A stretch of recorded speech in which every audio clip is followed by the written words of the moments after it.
Hello and welcome into the Psych with Mike workshop. So this is a model of a P-47 build that I started.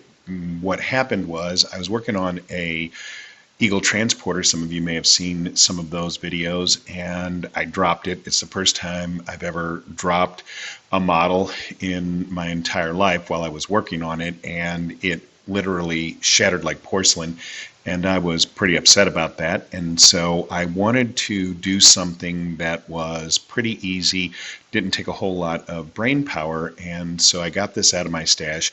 I had this model, the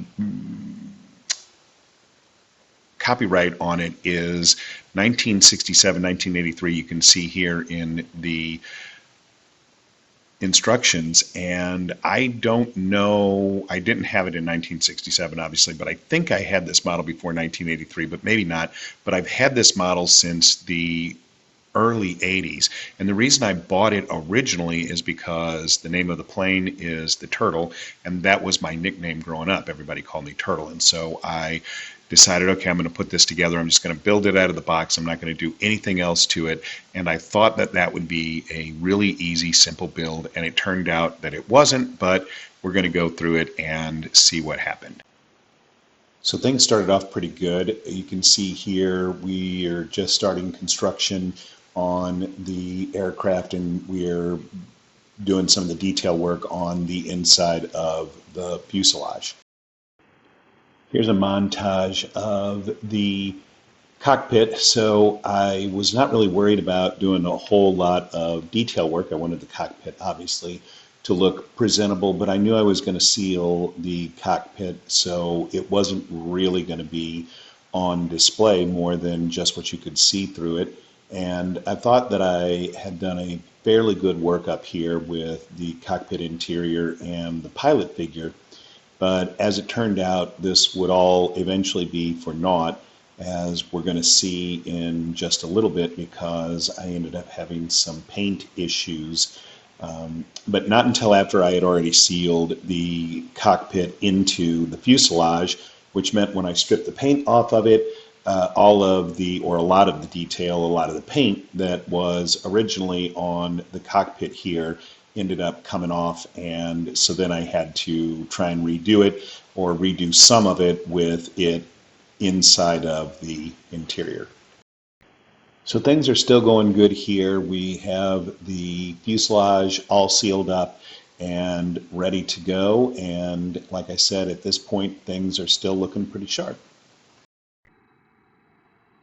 So here are just some parts in the background that are put together, but I switched over to methyl ethyl ketone as my primary glue, and I put it in my tester's jar just to be able to use that. That is a trick that I learned from Lou Dalmays over at Aztec Dummy, and the methyl ethyl ketone works really, really well. It's super, super cheap. You can buy it in bulk. I just put it in my old tester's jar, and every once in a while I'll just put some shavings of some styrene plastic if I'm cutting some white styrene to fill a spot or something. If I have some leftover shavings, I'll just drop a little bit of that into that jar, and it will thicken up that methyl ethyl ketone. And that's really all model cement is methyl ethyl ketone and some dissolved styrene in it. So here I am trying to clean up these wing roots. When I first put this together, I thought that I was going to have some issues here with the wing roots, but actually they turned out pretty clean. So I was pretty happy with that. But what you can see here in these pictures is that all of the detail on this kit, because it's a kit from back in the 1980s, is raised detail. So if you haven't been modeling for as long as I have, some of you are old enough to have been modeling for as long as I have, back in the day, raised detail was the way you got a model. Nowadays, everything's recessed, but back then it was all raised, and that's going to come and play havoc with me in just a little bit. All right, so here's some more shots of getting the model closed up and just getting ready some seams. And what you're going to see in this photo is me putting the wheel doors on, the gear doors on. And what ended up being interesting is that I decided I wanted to depict this aircraft in flight. And the gear doors on this model are horrible. They don't match up. If you have the gear extended, it is explicitly designed to have the gear extended. So if you want to put the gear up, then you have to do a lot of work to modify the wheel doors and the underside of the wing to get that to look right. So here I am cutting out styrene to put inserts into those wheel door caverns to try and get things to not have huge gaps. And it turned out okay. It wasn't great. I maybe could have done a little bit more work on it to refine it a little bit more, but I think in the end it turned out acceptable. So here are a couple of pictures of the front of the wings, and the reason I'm looking at these is because as you can see, some of the guns are gone. Now, you know, I don't know about you, you probably ought to just take those off, the plastic gun barrels off from the very beginning, because you know they're going to break off. I didn't do that. I kind of thought, okay, I'll be able to build this thing. And like I said, I was originally going to build it as just a straight out of the box build, but they eventually did break off, and I ended up making some metal rod gun barrels that look much better. Anyway, I should have done that, should have just decided to do that from the beginning, but I was trying to salvage those plastic gun barrels. So here I'm just showing what the ways in which I glued the wheel doors down. I had to clamp those to get them to lay right, and I had to make a door for the reel, or the tail drag wheel, because that wasn't included in the kit as a closed door. And you can see I'm closing up these gaps. I had filled with some styrene underneath, and now I'm filling with some putty, and still going back and trying to salvage as much of the raised detail as possible. So I'm trying to be fairly sparing with my putty work, but I wanted to close up all of the obvious gaps. And I think that in the end that turned out okay. It looked pretty good, and we were just about getting ready for paint. So here we are with the final cleanup and starting to put some light coats on, and this is where everything started to go horribly wrong.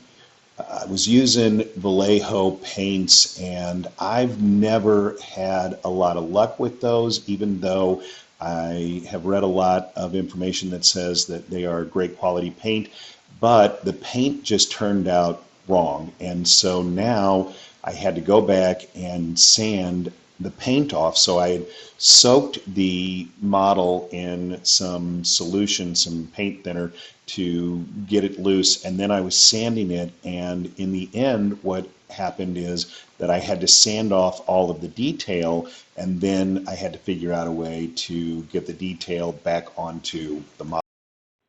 So here it shows me going back and scribing the panel lines back onto the airplane. And as it turned out, I think that this ended up looking better than the original raised detail, but it was a very, very long, arduous process. And in this last picture here, you can see up at the top, next to the bottle of modeling glue, is Dymo tape, and then down at the bottom underneath that wing you can see a scribing tool. And what I did was took the Dymo tape, which is from an old label maker, and it's a hard plastic tape that has sticky on back. You can just DYMO, look it up on the internet, and put that along the panel lines. Since most of these panel lines were straight, that was an easy way to be able to give me a guide, and then I used my scraping tool, my scribing tool, to rescribe all of those panel lines. And while it took a long time, in the end, I think it turned out pretty well. So here is the plane after it's been completely rescribed and getting it ready for paint again. Here we're starting to put some paint on, and this second time around what I did was layered the paint in super light coats and then went back and buffed it out after every coat and just built that up really slow, and that turned out to be a good way of handling the paint on the model. Here's the fuel tank, external fuel tank. Here's the cowl, finished painting. Here's the plane with the anti-glare strip back on it.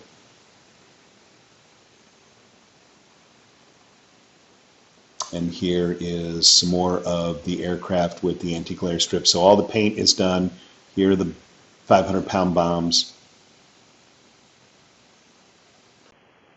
Here's the red stripe on the front of the aircraft. This is just some flat red. I decided to use the decals. I was afraid that they were going to be brittle and just disintegrate, but they actually worked out really well. But I did have to paint that red stripe onto the front of the cowl because that was not included on the decal sheet. So here we are with decaling, and like I said, I was afraid that these decals were just going to disintegrate as soon as I put them in some water, but it turned out that they held up really well. I used micro set and micro sol to put them on and get them to conform, and they went on really well, and even if there was some silvering, it was not apparent because obviously the aircraft itself is silver, but the decals turned out very well for essentially 30-year-old decals. Next it was on to the canopy, and I did make two concessions. I bought some masks for the canopy, and I also bought a Photoetch prop, but the canopy masks actually worked great. Here you can see the final product on the canopy, and this is the forward windscreen glued on, and then next we will see the final canopy. What I did with the canopy is I buffed it out, I sanded it with some 220, then some 600, then some 800, then some 1200 sandpaper, and then buffed it with some automotive buffing cream, and then dipped it into future floor polish, and that gave the canopy a really nice glassy look that I was really happy with. Next it was on to the prop, and I did purchase this Photoetch prop from motionblur.com. These are just fantastic products and give an excellent motion effect. So here it's sanded and base coated with Photoetch primer, and then I put on a silver base coat and then put on some black. And what you do is you feather that out, so as you get further from the spinner, you go from a dark black to gray, and then you just do a little wisp of yellow along just the outside edge, and the finished product is a very convincing replica of a prop in motion.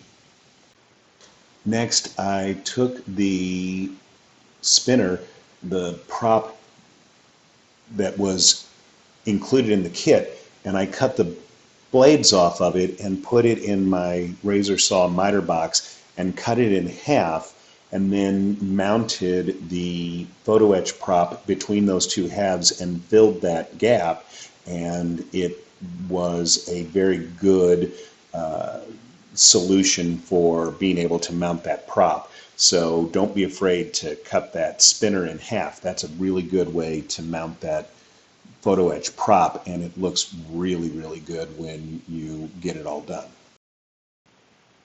So here are all the paints that I used for the project, and you can see going from left to right, it's Vallejo Model Color Olive Drab, Matte Brown, then the metal varnish is aluminum, the primer is black and gray, and then golden craft paint in green light and green gold. And I used those in a combination, mix those together about 50-50 to get a convincing shade for my metal chromate, the chromate gold that a lot of World War II aircraft were painted with. For the base, what I did was painted this wooden base in a ground color. So I used some browns just to cover that, and then the edge of it, then I taped off the top, painted the edges with a black, matte black, and then used these mosses that are in that bag to create trees. So I broke off some toothpicks, painted those brown, and then glued some of that moss on top of those to make the trees. I sprinkled on, and then I covered that base with an adhesive, and then sprinkled on some simulated grass, mounted the trees, put the clear rod in the center of that, and then mounted the plane to the clear rod. So here's the final reveal. In that first shot, I think you can really see how well that prop blur Photoetch actually ends up looking. It actually turns out very, very well. You just have to really take your time with it, build your paint up really slowly. But otherwise, the plane turned out pretty good for a kit that's been sitting in my stash for, I guess, probably 30 or more years.